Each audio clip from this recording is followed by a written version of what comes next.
Bonjour, bienvenue. Je suis ravie de vous retrouver pour ce nouveau dimanche en politique. Pour l'Église et l'enseignement catholique, les derniers jours ont été particulièrement dramatiques et chargés en émotions, avec bien sûr la tragédie dans le lycée Notre-Dame de Toutes-Aides à Nantes et l'attaque au couteau commise par un élève. Un drame qui touche tout le monde, bien au-delà de l'enseignement privé. Et puis il y a eu aussi la disparition du pape François. Une succession s'ouvre au Vatican dans un contexte très tendu en France, car l'Église vit une crise inédite dans notre pays et dans sa très longue histoire, crise liée aux agissements de prêtres eux-mêmes et de laïcs. Depuis l'affaire Prénat et Barbarin, la parole se libère partout. Une vague qui a emporté l'image iconique de l'abbé Pierre et qui déferle maintenant sur l'enseignement catholique. Notre-Dame de Bétharram devient le symbole de ces institutions privées qui ont couvert pendant des décennies les agissements de leurs membres. L'onde de choc est énorme et elle se répercute presque partout en France, jusque dans notre région, celle où l'enseignement privé est le plus présent en France. Des signalements sont remontés en Vendée, au collège Richelieu de La Roche-sur-Yon, et des plaintes visent l'institution catholique de Combray, dans le Maine-et-Loire, et un de ses anciens surveillants. L'établissement est fermé depuis 20 ans, mais d'anciens élèves parlent maintenant. Notre enquête a permis de les retrouver et de les entendre. Jérémy Armand et William Sabas. Aux confins de l'Anjou et de la Bretagne se dresse une bâtisse austère disposée en quadrilatère, Combray, vaisseau amiral de l'enseignement catholique de l'Ouest. 20 ans après sa fermeture, la parole se libère. À 7000 km de là, en Guyane, cet ex-pensionnaire est le premier à oser briser le silence. L'affaire de Bétharram agit sur lui comme un détonateur. À l'âge de 14 ans, François a subi des agressions sexuelles de la part d'un surveillant. Tous les matins et tous les soirs, il passait, il prenait mon sexe. Et comment il va ton kiki? Kiki que si. Enfin, c'est... Oh là là, c'est... Et dans la voiture, il ouvrait ma braguette, et il me tenait le sexe, et lui, il ouvrait aussi sa braguette, il fallait que je lui tienne son sexe. En fait, il voulait que je le masturbe, mais moi, je ne pouvais pas. Il m'a volé mon enfance, donc du coup, c'est comme si j'étais passé de l'enfance à l'adulte en ayant passé une phase de développement, en fait, quoi. Ça fait un accéléré. J'ai peur de la vie, quoi. J'ai plus de confiance. En 2019, François a porté plainte, classé sans suite pour cause de prescription. Mais son témoignage sur les réseaux sociaux incite d'autres camarades à prendre la parole. Parmi eux, Antoine est le premier à décrire un fait de viol commis par le même préfet de discipline. Et après, la lumière s'éteint. Voilà, je sens sa main qui descend sur mon ventre, qui descend plus bas, qui commence à se masturber. Les doigts qui rentrent, enfin, un doigt qui rentre à plusieurs reprises, et puis ça dure une éternité. Près de 40 ans après, Antoine s'est décidé à déposer plainte. Se libérer par la parole. Et... Putain, excusez-moi. En fait, il y a plusieurs copains, des gens que je connais pas non plus. Voilà, qui se sont découverts victimes, qui ont pu parler maintenant, enfin. Et je pense qu'il y en a beaucoup, beaucoup d'autres. Au total, une dizaine de victimes présumées se sont aujourd'hui fait connaître. Toutes décrivent le même mode opératoire. C'est quand même un fonctionnement de prédateur, hein, à avoir des chouchous et puis à dénigrer certains groupes, mais violemment, hein, très, très violemment. Autoritaire et manipulateur, Estelle se souvient de l'emprise que l'homme exerce à Combray, mais aussi lors de camps qu'il organise à la montagne. C'est juste assez terrorisant de se retrouver dans le lit d'un type qu'on n'a pas choisi, quoi. C'est un adulte, il fait référence, il a autorité, et puis il faisait en sorte qu'on soit bien avec lui, qu'on fasse des trucs sympas, qu'il y ait une relation affective. Donc oui, je l'ai considéré comme un père de substitution, et il s'est passé tout ça, et une fois que j'ai quitté le lycée, j'ai oublié que j'ai été agressée. Contre l'oubli, plusieurs plaintes ont été déposées ces dernières semaines et permettent à la justice d'ouvrir une nouvelle enquête. Elles attendent des réponses, ces personnes, elles attendent que la personne qu'elles désignent comme leur agresseur soit entendue, qu'elle soit au courant de la souffrance de ces personnes, de la souffrance à l'époque, mais aussi de la souffrance de ces personnes aujourd'hui. Âgé de 79 ans, l'ancien surveillant de Combray est, selon son épouse, dans l'incapacité de nous répondre, hospitalisé depuis plusieurs mois. Voilà des témoignages glaçants recueillis par nos équipes et que vous connaissez. Loïc Dussault, bonjour. Merci d'être à mes côtés. Vous êtes le président de l'amicale des anciens élèves de Combray. Ces témoignages, vous les avez déjà entendus, et même peut-être de façon directe, puisqu'on va en parler. Ces personnes ont pu s'exprimer d'abord auprès de votre amicale. Je précise d'abord deux choses, c'est que la présomption d'innocence joue bien sûr pour cet ancien surveillant accusé par ces personnes, et que vous-même, vous n'en avez pas été victime, mais vous l'avez connu, celui que l'on appelle le préfet de discipline. Quel souvenir en gardez-vous de cet homme ? Bien sûr que je l'ai connu, puisque c'était mon préfet de discipline, mon surveillant général, lorsque j'étais moi-même à Combray de la 3e jusqu'à la terminale. C'était un surveillant général très autoritaire, mais en même temps assez clanique. C'est-à-dire que autant il était très autoritaire et très sévère avec l'immense majorité des élèves, autant il avait ce qu'on appelait à l'époque des faillots, des chouchous, il se qualifiait aujourd'hui, avec lequel il avait un comportement beaucoup plus paternaliste, tactile. Dont on découvre aujourd'hui que certains ont été potentiellement ses victimes. Oui, parce que ça n'allait pas plus loin, du moins. En tout cas, parce qu'on a dit qu'il y avait des rumeurs, etc. Non, les rumeurs, c'était sur ce comportement qu'il avait avec ceux qui étaient privilégiés. Et on s'aperçoit qu'en réalité, il avait une véritable emprise sur eux et qu'il les abusait sexuellement. Ce qui est évidemment totalement intolérable. Et vous avez des remontées, bien sûr, puisque vous avez ouvert une adresse mail qui est dédiée pour les anciens élèves de Combray, pour qu'ils puissent éventuellement se signaler. Beaucoup l'ont fait. On a fait deux choses. On a fait effectivement une adresse mail dédiée de signalement, mais également on a ouvert notre page Facebook, Combray Beach. Qu'on voit là. Voilà. Non, ça c'est le site internet. Mais la page Facebook a été ouverte à tout le monde. On a laissé la parole se libérer totalement, avec tous les excès qu'il y a sur les réseaux sociaux en général, et on en assume la responsabilité juridique, civile et pénale, pour que tout le monde puisse s'exprimer.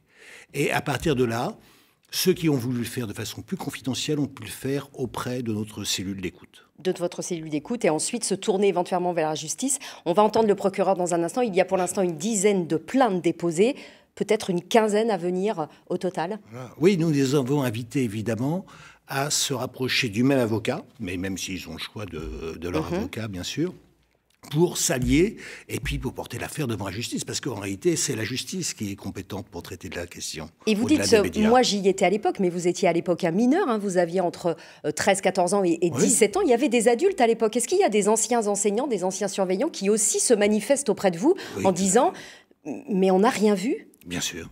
Bien sûr, et qui culpabilisent justement de ne pas avoir vu ou de ne pas avoir peut-être entendu la souffrance des enfants et qui ne comprennent pas, qui n'aimaient pas particulièrement le personnage. Mais il y avait une gestion très différenciée de ce qui était l'internat, la discipline, les loisirs et l'enseignement.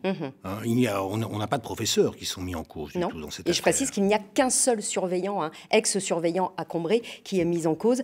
Oui, ce n'est pas le cas dans un certain nombre d'établissements comme à Bétarame, où il y en a plusieurs. Là, c'est un seul ex-surveillant. Ce qui est sûr, en tout cas, c'est que des décennies après ces faits, cette parole se libère, mais que la plupart des faits semblent prescrits. Malgré tout, la justice s'est saisie de plusieurs plaintes et a lancé une enquête. On écoute à ce sujet le procureur d'Angers, Éric Bouillard.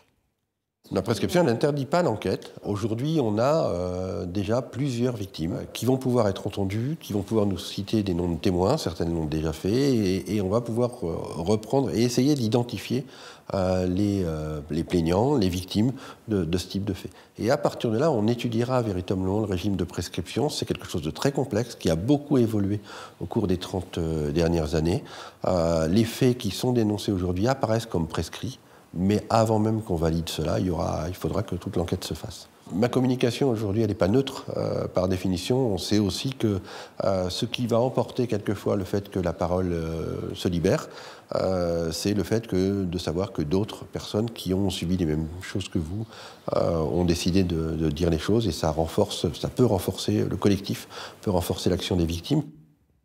Loïc Dussault, on vient d'entendre le procureur, il y a donc une enquête qui est ouverte, c'est très important pour les victimes. C'est une très bonne nouvelle. Même si bien sûr, peut-être qu'il y aura prescription et que du coup il n'y aura pas de possibilité de condamnation.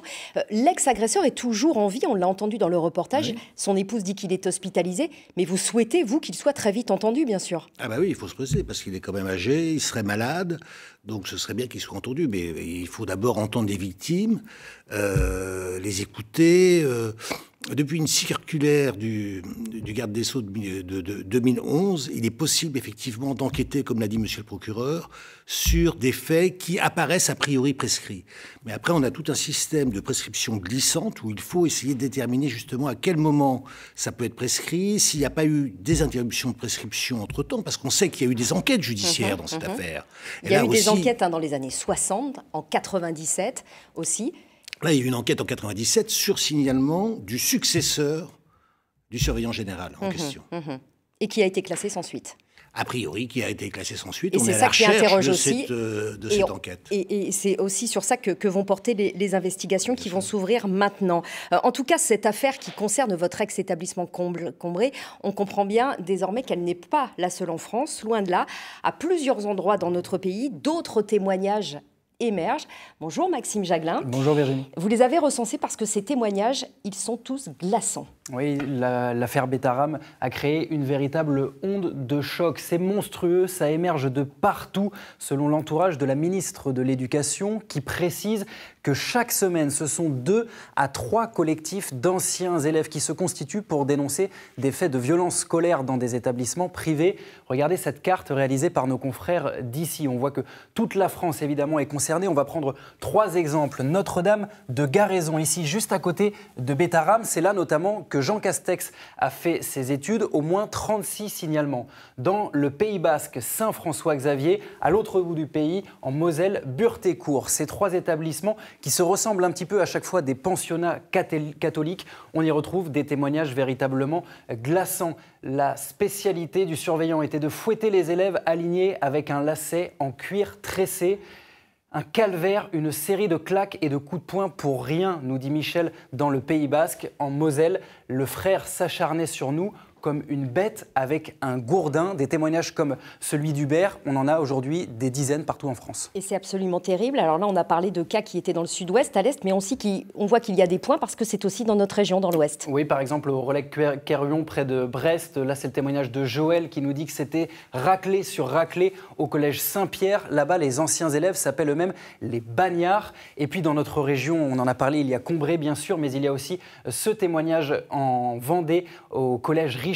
Bernard, il baissait complètement mon slip et me tapotait les fesses. Ces témoignages, ils rappellent bien sûr des affaires graves dans notre région. On peut penser par exemple aux filles du Bon Pasteur à Angers ou encore au petit séminaire de Chavagne-en-Paillé, là c'était en Vendée. Et qui avait été une des toutes premières affaires révélées pour lesquelles l'évêque, Monseigneur Jaconin, avait présenté les excuses de l'Église. Merci beaucoup Maxime. Des faits gravissimes répétés pour lesquels, je le précise, l'Église donc a présenté ses excuses, je le disais à l'instant, l'enseignement catholique aussi. Bonjour Philippe Triot, vous êtes avec nous en duplex depuis Angers, vous êtes le directeur diocésain de l'enseignement catholique en Maine-et-Loire. Vous avez vous-même, à titre individuel, condamné les actes liés dans toutes les écoles, mais notamment à Combré, et vous le dites, la parole se libère, c'est heureux, mais c'est un véritable séisme pour votre institution. Oui, c'est une vraie meurtrissure. Les personnes qui ont agi de cette manière ont sali, je dirais, le projet, ont trahi même ce projet.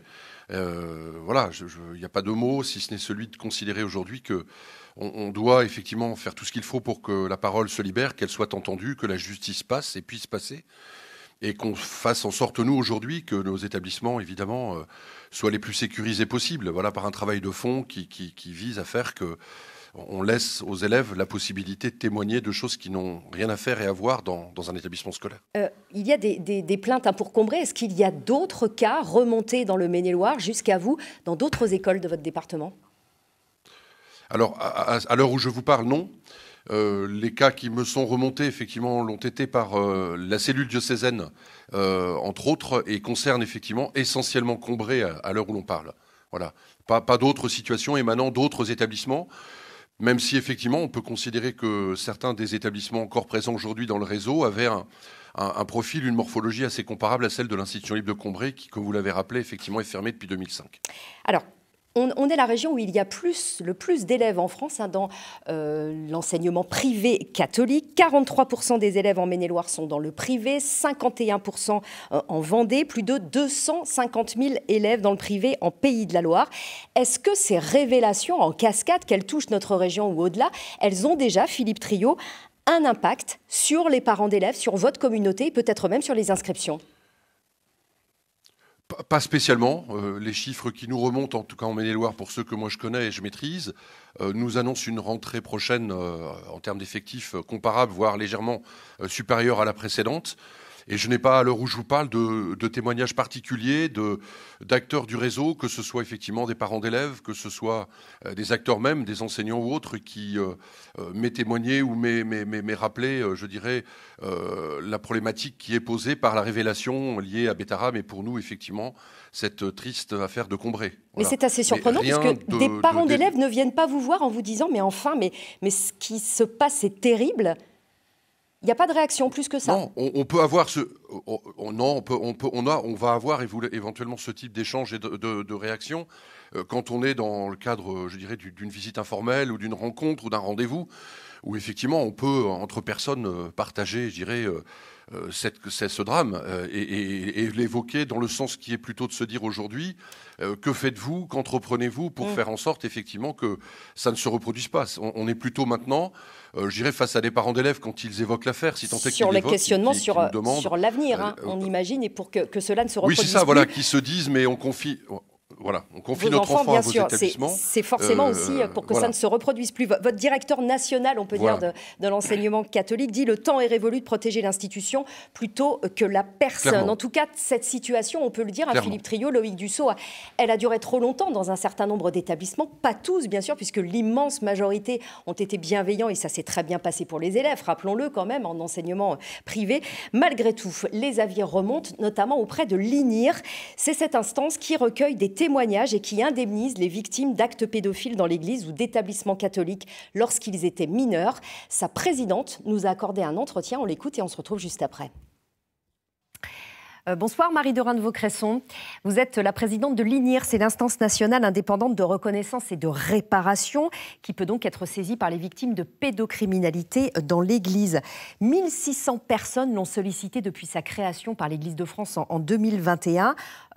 Beaucoup plus récemment avec les affaires de Bétarame. Est-ce qu'il y a eu aussi beaucoup de signalements qui sont remontés de l'ouest de la France, là où l'enseignement catholique privé est le plus présent ?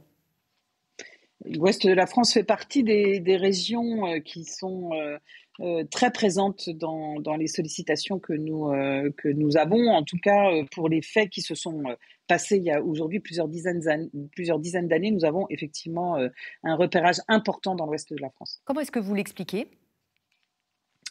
Alors, je l'explique d'une manière positive par la mobilisation des évêques et les dispositifs d'accueil des personnes victimes, les cellules d'écoute qui ont été créées dans les diocèses. Et puis, je l'explique aussi par l'élément statistique que vous avez donné, un nombre important d'écoles pour parler des écoles, mais plus largement une présence importante de l'Église dans l'ouest de la France historique. Historique. Quand vous parlez des évêques, c'est notamment, vous le dites, ceux de Nantes, ceux de Luçon, par exemple, particulièrement mobilisés sur ces questions. Est-ce que vous considérez, après tous les faits qui se sont révélés ces dernières semaines, ces derniers mois, je pense à Bétarame dans le sud de la France, mais aussi le collège Richelieu à La Roche-sur-Yon, Combray, bien sûr, qu'on évoque dans le Maine-et-Loire, que l'enseignement catholique privé a fait son examen de conscience ou est juste au seuil ? Moi, je pense que si les choses se révèlent aussi massivement, si les personnes osent une parole aussi massivement et si on est capable de l'entendre aujourd'hui, c'est plutôt que nous sommes au seuil. Et qu'il faut accélérer maintenant, on n'a plus le choix.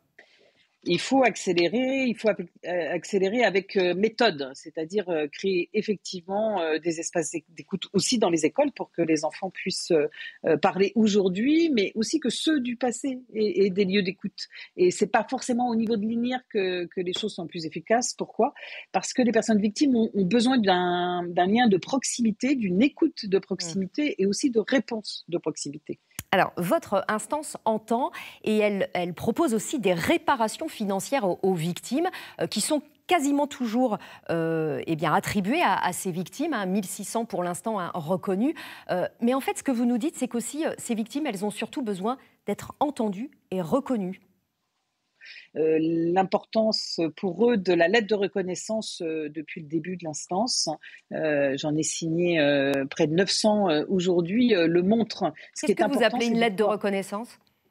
C'est-à-dire que c'est un courrier à la fin de la démarche qui acte que la personne a été victime dans le contexte que nous décrivons, à la période que nous décrivons, et nous décrivons aussi les conséquences tout au long de sa vie qui sont appréciées justement dans le dialogue entre la personne victime et les personnes qui travaillent à l'INIR. Parce que vous dites en fait que vous êtes là pour compenser, entre guillemets, à ce que la justice ne peut plus faire, souvent parce qu'il y a prescription. C'est exactement ça. L'INIR n'a de raison d'être et d'intervenir aujourd'hui que parce que plus aucune autre réponse n'est possible, en particulier de la part de l'autorité judiciaire. Quel est le profil des personnes qui vous sollicitent ? Alors aujourd'hui, le profil des personnes qui nous sollicitent reste évidemment assez âgé. Ce sont des personnes de plus de 64 ans qui ont vécu des faits pour la moitié d'entre elles pendant 5 ans. Ça veut dire avec des conséquences lourdes et des conséquences lourdes notamment dans la dimension relationnelle. C'est la première dimension qui est affectée et puis aussi la dimension psychologique. Et on apprécie aujourd'hui, grâce aux évolutions en matière de recherche, aussi quelles sont les conséquences en matière somatique, c'est-à-dire du point de vue de la santé, en identifiant des maladies chroniques, en identifiant des cancers qui apparaissent par exemple très jeunes, des vies qui sont cabossées et des vies aussi, et je veux terminer sur cette note positive, qui forcent le respect quand on voit comment ces personnes se sont battues pendant des années et des années. Merci beaucoup Marie Dorin de Vaucresson d'avoir été notre invitée aujourd'hui. Merci. Merci à vous. Philippe Triot, vous venez d'entendre la présidente de cette instance qui est assez sévère avec l'enseignement catholique. Est-ce que vous l'avez fait, votre examen de conscience, selon vous ? Je pense, comme vous l'avez évoqué, qu'effectivement, on est rentré dans ce process qui est celui de, je dirais pour une part d'ailleurs, d'assumer des choses dont on n'est pas nous-mêmes, je dirais, responsables. Mais pour autant, je le redis encore de façon posée, des gens ont été victimes, des vies ont été cabossées, comme vient de le dire donc la présidente de l'INIR. Cabossé, c'est peut-être même, je dirais, un petit mot par rapport à ce qui peut être effectivement perçu de certaines trajectoires d'existence.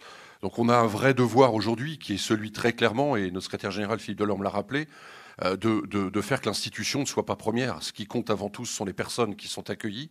Et notre devoir aujourd'hui est de créer les conditions qui sont celles effectivement pour, je dirais, les gens d'aujourd'hui, d'un climat qui soit un climat de bienveillance éducative, de bientraitance. Et puis pour les personnes aussi, qui ont été victimes hier. J'entends donc à votre discours d'être transparent à l'écoute. Ça veut dire que forcément, vous accueillez plutôt bien les questionnaires que l'Éducation nationale va commencer à envoyer dans les écoles. Je précise, des questionnaires d'abord en test pour des élèves qui reviendraient de vacances de voyage scolaire ou qui seraient en internat, avec des questions assez précises à ces élèves. Avez-vous confiance dans les adultes de l'internat ? Comment avez-vous vécu ce voyage scolaire ? Avez-vous subi des violences au cours du séjour ? Voilà le type de questions qui pourraient leur être posées. C'est une bonne chose pour vous ?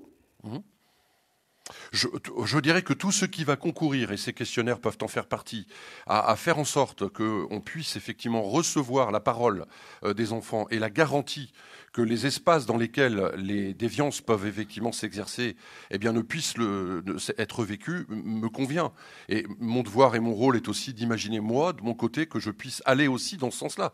Je sais par exemple que dans le devoir de fonctionnement qui est le nôtre, au regard des exercices de tutelle sur les établissements, moi je sais que dans la logique qui est la mienne, désormais on aura probablement un regard un peu plus fin, affiné sur ce qui peut se passer, se vivre, effectivement, dans un internat.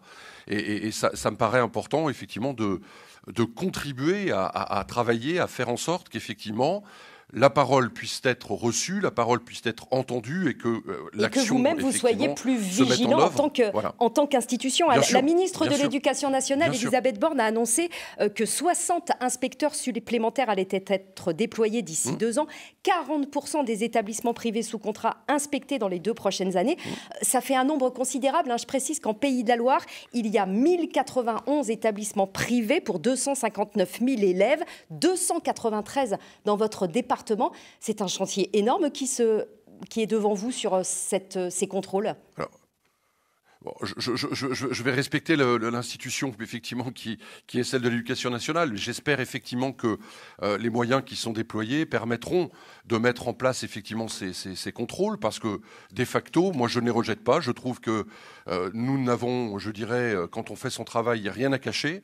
Et au contraire, si les contrôles ont une vocation à montrer que, comme vous l'évoquiez, la prise de conscience est faite et que tout est, je dirais, construit pour concourir à renforcer le climat de sécurité des établissements, moi je ne peux que m'en féliciter. Donc les contrôles ne me font pas peur, je les attends et j'encourage vivement mes chefs d'établissement à les accepter et à les vivre effectivement comme une capacité peut-être aussi à les accompagner, que le réseau a...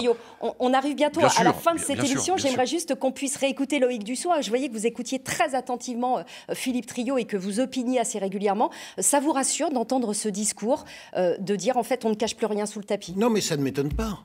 C'est-à-dire qu'il faut comprendre que la situation a terriblement évolué depuis 20 ans, 30 ans, 40 ans. Aujourd'hui, les mentalités, y compris la mentalité des parents, est totalement différente. Ils croient à leurs enfants. Le fonctionnement de la justice est totalement différent. Depuis 95 en particulier, du moins aujourd'hui, voilà, on attend la majorité des enfants pour faire courir la prescription. On les écoute, on les entend. Une enquête comme celle de 97, qui manifestement n'a pas été très bien faite, ne se fait plus du tout de la même façon aujourd'hui. Donc vous êtes assez confiant. Je précise d'ailleurs que vous êtes avocat et que vous pratiquez, vous dites la justice est donc là aujourd'hui, mais aussi l'institution. En 2 mots, c'est la fin de cette émission. La justice est fondamentale pour que les plaignants d'aujourd'hui soient reconnus victimes demain. Merci beaucoup Loïc Dussopt d'avoir été avec nous. Merci Philippe Trio en duplex. C'est la fin de cette émission. Merci à vous de nous avoir suivis. Excellente journée.